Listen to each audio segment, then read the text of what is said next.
So let me begin by saying that I don't consider myself a victim, nor am I an outcast. I am more of an outsider, which is a little different. And I would call myself an intersectional outsider because, in addition to being on the spectrum, I also happen to be an immigrant. So, in addition to weird mannerisms and gestures, I also have this Eurotrash accent that people cannot really place in a map. They're like, well, are you German? Are you British? Are you Polish? I'm a little bit of everything. But the thing is, I was born not feeling safe in my own country. That's why I came to the States.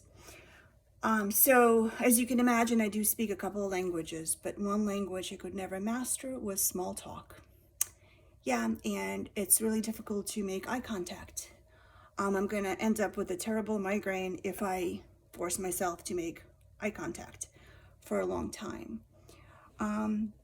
So, of course, I didn't get diagnosed until I was 26 years old. Where I grew up, autism wasn't really talked about. And I'll tell you why. Children who are really severe, who manifested really obvious signs, they usually were locked up. Nobody cared to understand them or support them or find a place in the society for them. Oh, here's my cat Rory. Look at him. And girls who tend to adapt better, we are excellent copycats. So girls are just labeled as rude, arrogant, disrespectful, eccentric, but that's not going to send you to a psychiatrist or a neurologist. It won't even send you to the principal's office. People just assume that you have this strange, eccentric personality, and they treat you as they would an obnoxious punk. That's how it is. That's been my experience.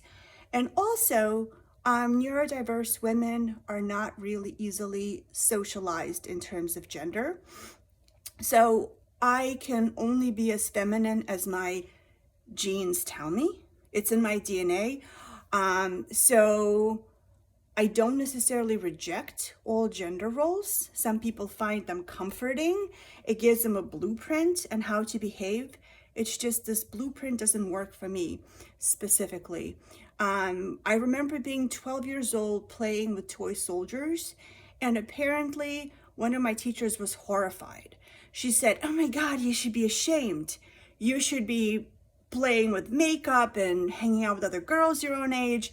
And the truth is, I loved hanging out with animals, homeless people, grown-ups, anybody but other females in their early teens.